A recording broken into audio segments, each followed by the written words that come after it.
Fala pessoal, sejam muito bem-vindos a mais um vídeo aqui no canal da Pythonando, o melhor canal para você que está em busca da sua primeira vaga como programador Python ainda em 2023. E no vídeo de hoje nós vamos fazer uma comparação de código entre um programador iniciante e um programador experiente utilizando Python e Django.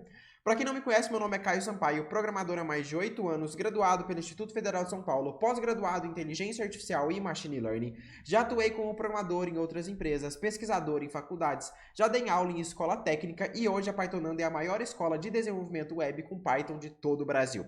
Então vamos lá. Qual que é o código, qual que é o problema a ser solucionado? Que eu vou mostrar dois códigos que ambos resolvem o problema, ambos funcionam, mas tem características que tornam o primeiro código de um iniciante e o segundo de um programador um pouco mais experiente, e eu vou mostrar para vocês. Então é o seguinte, pessoal, a funcionalidade a ser desenvolvida seria esse botão de próxima aula aqui na nossa plataforma da Pythonando, onde nós temos aqui a Python Full, nosso curso completo de Python e Django, onde você pode agendar reuniões com professores, você pode solicitar análise de código e etc, com mais de 630 aulas. Eu acredito que vocês já conhecem a Python Full, que é o nosso curso completo de Python e Django. Se você tem interesse em participar, infelizmente as vagas estão encerradas, a gente não está com uma turma aberta, mas caso você queira entrar para a lista de espera, o primeiro link na descrição, você pode mandar uma mensagem e a gente te coloca na lista de espera que você será avisado assim que nós abrirmos uma nova turma. Beleza? Mas vamos lá. Nós temos esse botão de próxima aula, que ele basicamente identifica qual aula que a pessoa está. Então, por exemplo, eu estou aqui na aula de orientação a objetos, ou estou aqui na aula de qualquer coisa, Django Sessions ou de Django Celery, independente, qualquer aula aqui, Django mais Celery, etc. Estou na aula de Flower. Eu preciso identificar que o usuário está nessa aula. Quando eu clicar no botão de próxima aula, ele vai passar para a aula 4, Celery continuação. Então é para isso que serve esse botão de próxima aula. Só que nós temos algumas características, existem algumas possibilidades. Nós temos primeiro os módulos. Então se o usuário estiver... Por exemplo, eu estou aqui na aula de MVC. Estou na terceira aula, Controller e View. Só que quando eu passar para a próxima aula, eu não estou na próxima aula desse módulo. Então eu preciso identificar que essa é a última aula desse módulo e passar para o próximo módulo, que seria o projeto prático 1. E aí sim ele passaria para a primeira aula do próximo módulo. E aí sim, agora se eu estiver na primeira aula do próximo módulo, eu vou passar para a segunda aula, até chegar na última aula dele de novo, que seria a aula 20, a View. Quando eu estiver na aula 20, eu tenho que passar para o próximo módulo, que seria o módulo de banco de dados. Agora sim, no módulo de banco de dados, eu vou passando as aulas, etc., até passar para banco de dados 2, etc. Tananana. Caso o usuário esteja no último módulo do curso, que seria o currículo, LinkedIn e entrevista, na última aula, eu preciso passar ele para a primeira aula do curso de novo. Então, basicamente, essas daqui são as funcionalidades que a gente precisa desenvolver nesse botão próxima aula. Esses são os casos que a gente precisa desenvolver. Então, o caso básico, quando ele está numa aula no meio do módulo, no início do módulo, ele passa para a próxima aula daquele mesmo módulo. Se ele estiver na última aula do módulo, ele passa para o próximo módulo na primeira aula desse módulo. Se ele estiver no último módulo, na última aula, ele volta para o começo do curso, beleza? Então, aqui nós temos dois códigos. Então, vou pegar aqui o primeiro código. Esse código aqui é a apresentação do código mais iniciante, beleza? Então, nós temos uma função chamada NextVideo. Ela recebe o ID da aula do curso e o slug do curso, ok? Então, eu preciso saber qual que é o curso e qual que é o ID daquela determinada aula. A primeira coisa que eu faço é o seguinte. Eu vou lá na minha model, onde está armazenada as aulas, e busco essa informação. Então, nós temos aqui aula, underline, curso, é igual aula curso.objects.get e busco essa determinada aula. Depois eu preciso descobrir, olha, qual que é o módulo. Então o que a gente vai fazer? Módulo, eu faço módulo.objects e aqui eu já utilizo um Prefetch Related. Então se a pessoa fosse completa iniciante, ela nem utilizaria o Prefetch Related, porque o Prefetch Related ele vai otimizar a nossa consulta no banco, vai deixar ela muito mais rápida e muito mais performática, ok? E agora eu vou fazer um filtro. Eu vou buscar pelo módulo em específico da aula que eu estou com o slug do curso que eu passei. Então eu falo, olha, eu quero o módulo que seja do curso que eu recebi aqui como parâmetro e da aula que eu recebi como parâmetro e pego o primeiro, dou um ponto first só para a gente não ter que acessar a posição depois. Então nós temos a aula e o módulo já instanciados que a gente retornou da nossa model. Agora a gente precisa fazer a verificação. Será que essa aula ela é a última do módulo? Então o que eu faço aqui nesse código, que seria o código de um iniciante? Aulas underline módulo é igual a módulos.aulas.all. Então eu pego todos os módulos, todas as aulas do módulo em específico que eu já busquei. Então eu estou lá no módulo Django Celery. Então eu vou pegar todas as aulas do Django Celery e dessas aulas eu vou fazer o quê? Um order by menos order. Então eu vou ordenar isso daqui. para que a última aula seja a posição 0. E aqui eu falo próxima aula é igual a none, só para criar esse código, só para definir um none ali. E que eu faço o seguinte, eu faço um if se a aula curso.ordem, ou seja, qual que é a ordem da aula que eu estou. É a aula 1, 2, 3, 4, 5 e assim por diante. Ela é igual à ordem da última aula, ou seja, aulas underline módulo na posição 0 é a última aula. Ponto ordem. Então eu comparo esses dois valores. Se ela for igual à última, o que eu faço? Eu crio aqui uma variável chamada próxima aula e simplesmente busco do banco de dados módulos.objects.filter. Então eu pego o módulo daquele curso que eu estou e faço um ponto get. Eu vou buscar alguma informação. Qual informação? Olha, baseado na ordem, então qual vai ser a ordem do módulo? A do módulo que o usuário já estava, que o aluno já estava, então ele estava lá na aula, no módulo MVC, por exemplo, na última aula. Quando ele clicar, ele vai pegar o módulo que ele já estava, então módulo.ordem mais 1, que seria o próximo módulo. E aqui eu dou um ponto aulas para buscar as aulas, ponto all para pegar todas as aulas, ponto first para pegar a primeira aula do próximo módulo. Caso contrário, ou seja, caso ele não seja a última aula do módulo, o que eu faço? Próxima aula é igual a aulas módulo.get, ordem, a aula que ele já está, ponto ordem, mais 1. E tudo bem. Esse aqui seria o código de um iniciante. Só que você pode verificar que aqui tem alguns problemas dentro desse código. Ele funciona, beleza?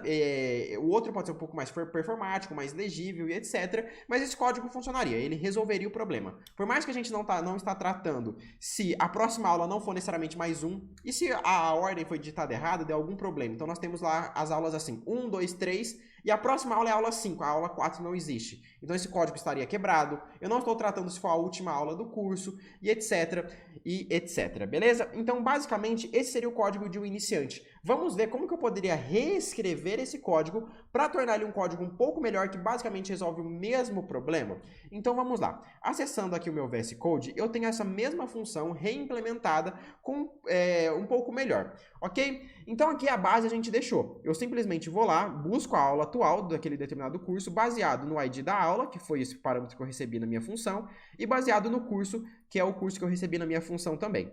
Eu pego todas as aulas daquele módulo, então aula atual, ponto módulos, ponto prefetch related, ponto first, ponto aulas, ponto all, e faço um ponto order by aqui para ordenar.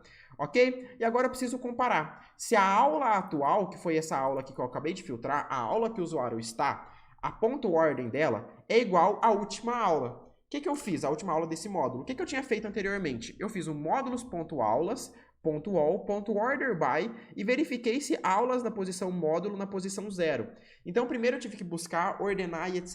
E não estava legal isso daqui. Então, o que a gente pode fazer? A gente pode utilizar o aggregate. O aggregate, o que ele vai fazer? Ele vai criar um campo nessa nossa busca e retornar para a gente. Então, eu crio um campo baseado no valor máximo. Então, eu utilizo a função max, que o próprio Django já traz para a gente de djangodb.models, ok? E aqui nós temos o max, então ele vai criar esse nosso campo, max baseado na ordem. Então, ele vai retornar a ordem máxima, a maior ordem que eu tenho ali. Beleza? E eu acesso a posição ordem, underline, underline, max, que é a forma como a gente nomeia, né? Então, ordem, que é o nome do nosso parâmetro, max, o nome da nossa função. Então, eu comparo se a aula que eu estou é igual à ordem máxima de todos que eu tenho ali. Se for, significa que eu preciso ir para o próximo módulo. Aí sim, eu busco no meu banco o próximo módulo, então, módulos.objects.filter, baseado aqui no nosso curso underline slug, então, baseado no curso que eu já estou. E agora eu preciso fazer o seguinte, eu preciso pegar a ordem do módulo que eu já estou e passar para o próximo. Só que da forma que a gente fez, a gente simplesmente estava somando mais um. Então, módulos.order mais um. O módulo que eu já estou, então vamos supor, o módulo MVC é o módulo 3, de ordem 3. O próximo módulo vai ser o módulo de ordem 4. Tá, funcionaria somar mais um. Mas vamos supor que aconteceu algum problema, que o próximo módulo, que não é o de ordem 4, é o de ordem 5. O de ordem 4 não existe. Então, ele daria uma exceção, porque eu estou tentando fazer um ponto get, um ponto filter, em algo que não existe. Quando eu tentasse acessar, daria esse problema de eu estar buscando pelo 4, sendo que o 4 não existe. Então, para melhorar esse código, evitar esse tipo de erro, eu utilizo o order, underline, underline, gt, para buscar o valor maior. Então, eu falo aula atual, ponto módulos, ponto first, ponto ordem. Então, eu busco o maior, beleza? Módulos maiores do que esse. Eu dou um ponto order by e um ponto first. Então eu trago, olha, todos os módulos baseado na ordem dele, apenas os maiores. Dou um ponto order, e depois eu dou um ponto first para pegar o primeiro maior, ok? Então com isso a gente evita aquele problema de 4, 5 e etc, de não ter o 4, de não ter o 5 e tudo mais. Aí eu verifico se existir um próximo módulo, eu retorno o seguinte: próximo módulo, ponto aulas, ponto first, ponto id, que próximo módulo é essa nossa variável que a gente criou.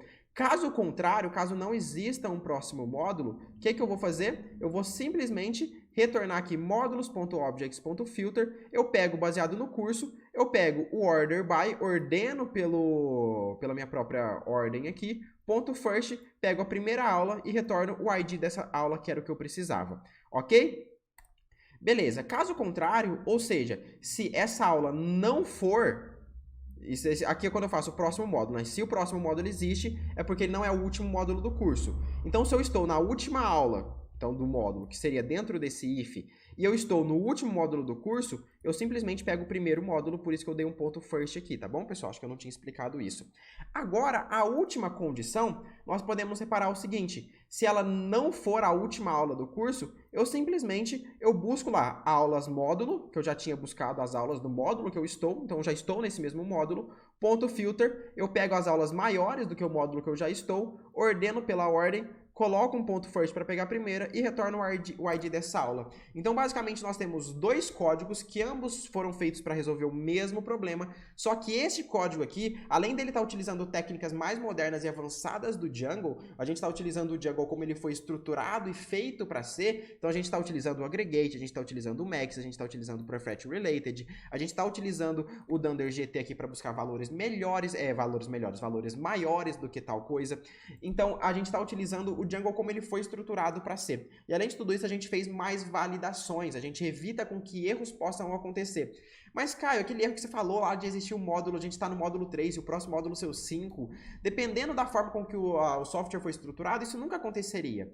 Nunca é uma palavra muito difícil. E se algo for alterado no banco de dados propositalmente, se acontece algum problema que você não estava esperando. Às vezes, eu não estava esperando. Da forma com que esse software foi projetado, não é para acontecer que um módulo, o módulo 3, e pule o módulo 4 e o próximo módulo seja o módulo 5. Não é para acontecer isso, mas vai que acontece algum problema, eu já evito que, se acontecer, eu já tenho essa estrutura aqui dentro. Eu estou verificando também se existe o próximo módulo. Então, se existir um próximo módulo, eu retorno a aula daquele módulo. Agora, caso não exista, caso seja o último módulo, o que eu faço? Eu pego a primeira aula do primeiro módulo. Então, além de estar mais validado, eu fiz mais validações dentro desse código, a gente utiliza técnicas mais modernas do Django. Além dele ser um código muito mais legível também, a forma com que foi estruturada as condições aqui é muito mais fácil de alguém bater o olho e conseguir modificar alguma coisa. Se eu quero modificar especificamente, quando está na última aula do último módulo, eu sei que eu preciso mexer aqui, é óbvio, ó. Se existir um próximo módulo. Se não existir, eu sei que é para jogar para o primeiro,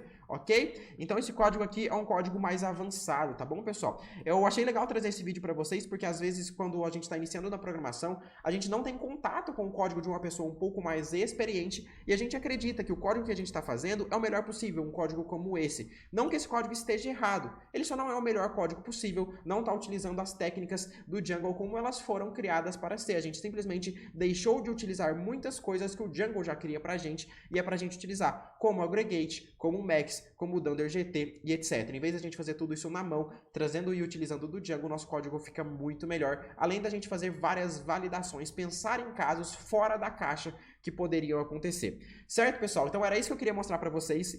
Se vocês não entenderam alguma parte do código aqui, Caio, por que você utilizou o aggregate em vez de fazer tal coisa? Caio, essa parte aqui desse else eu não entendi muito bem. Por que você fez dessa forma? Por que isso é melhor do que aquilo? Comenta aqui que eu tiro todas as dúvidas de vocês. Beleza, pessoal? Então é isso. Eu agradeço a paciência e presença de todos vocês. Não se esqueçam de deixar o like, se inscrever no canal e deixa um comentário aqui também falando o que você achou da diferença entre esses dois códigos. Beleza? Então é isso. Um abraço e fui, tchau, tchau!